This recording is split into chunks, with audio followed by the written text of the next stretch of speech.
Hello everyone and welcome back to yet another episode of Voice of the Boys. What a week. What a roller coaster of a week. Lows of Haaland to highs of Madison. Hope you are in the 100 club as well. So let's begin with the data from Draft Town.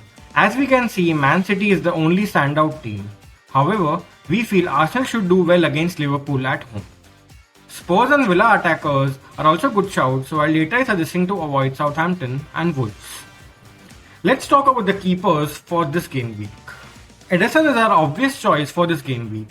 City have the best defense in the league with the best expected goals conceded and most clean sheets.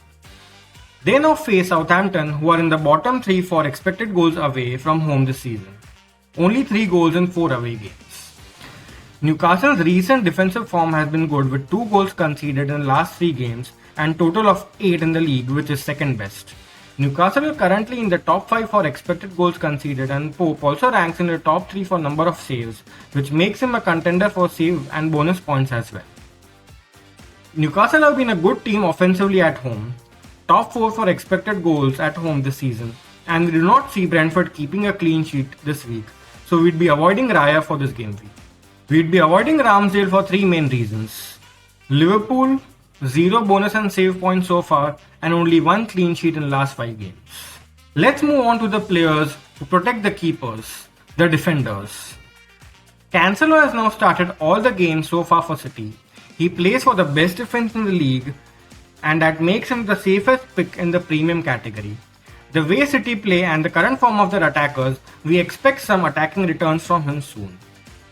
Chelsea will be facing Wolves, who have been poor offensively this season. They have only managed 3 goals in 8 games so far and rank in the bottom 3 for expected goals this season.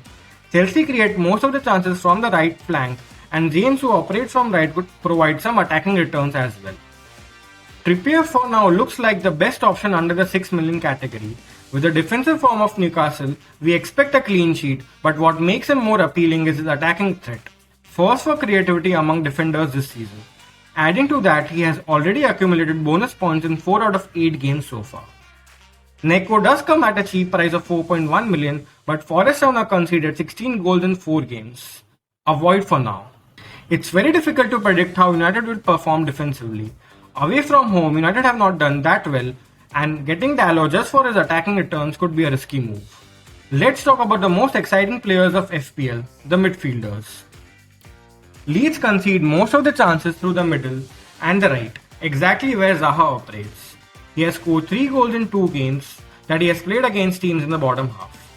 Zaha is on penalties too, and Leeds have conceded a penalty already, and they top the league for fouls per match. As we said last game week, Madison is a streaky player and he did great against Forest.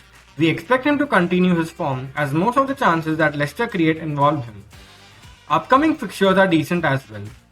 They will be facing a Bournemouth side who are in the bottom 4 for expected goals conceded this season.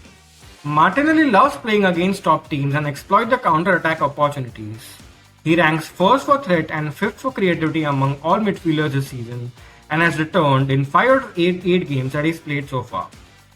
He'll be up against Trent as well, who isn't high on confidence currently.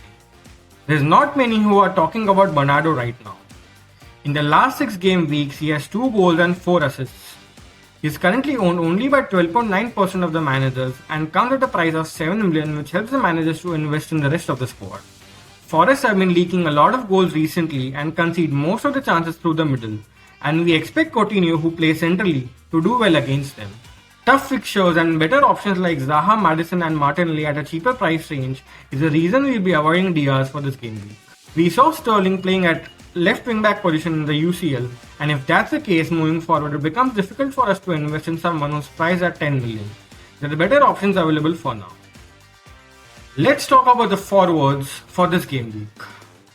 Villa will be facing the worst defensive side this weekend. Forest have conceded 16 goals in last 4 game weeks and concede most of the chances through the middle. Watkins looked really dangerous last week and he could have scored, and we back him to do well against Forest this game week. Who are we to say anything about Haaland? 14 goals and 3 assists in 8 games and ranks 1st for expected goals, 1st for expected goals per 90 and 1st for expected goal involvement per 90 and second for big chances created, just behind KDB, the new FPL king. For a moment, let's forget that there is a player called Haaland. Kane would have been in every team, having scored 7 goals and 2 assists in 8 games. He's second for expected goals this season. He has also scored 4 goals in the last 5 games with Brighton and the only Spurs player to have scored in away games since mid-August. Brighton are in the top 6 for expected goals this season. Welbeck has provided 2 attacking returns in his last 2 games and should do well against a Spurs side who concede most of the chances through the middle. We feel it is a bit too early to jump on someone like Martial for now. He has just returned from injury and has competition from Rashford and Ronaldo for the number 9 spot. United have also not been great away from home. Wait and watch. For the price that Aubameyang is at, we are surely not going to invest that much amount on a forward. More so when there are so many forwards offering better value for the price that they are at. Avoid for now. Let's talk about the most important decision of FPL, captaincy. After what happened last week, first choice this week and going forward will be the most surprising pick, someone who isn't under anyone's radar, someone who can be a great differential. Yes, you're right, Erling Haaland. Southampton haven't had the best start to the season. They're in the bottom 3 for expected goals in away games, scoring just 3 goals in 4 games. Cancelo can be a good punt this week if you want to bet against his big teammate. Kane is the most consistent FPL asset after Haaland. His price is the only reason behind his low ownership. Spurs need to make a statement after 2 bad games against Arsenal and in the Champions League. Who better than Sir Harry Kane to deliver it yet again for them? He will be our third choice for captaincy this game week. That's it from the boys for this game week. Thank you for watching and please do like, share and subscribe to the video. Goodbye.